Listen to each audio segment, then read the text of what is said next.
The overall goal of this protocol is to efficiently perform chromatin immunoprecipitation in mouse T-cell lines with high reproducibility in a reasonable time to study the distribution of histone marks at specific genomic regions.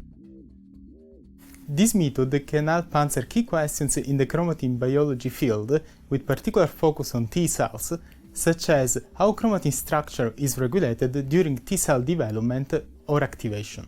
The main advantage of this technique is that the chromatin shearing is efficient and highly reproducible.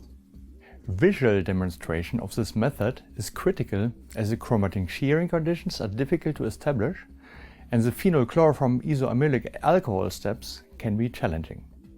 Demonstrating the procedure will be Francesca Ferrante, a PhD student in our laboratory.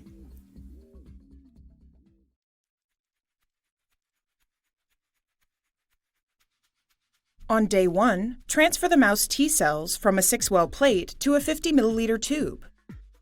Then, centrifuge the cells for 5 minutes at 24 degrees Celsius and approximately 271 times G.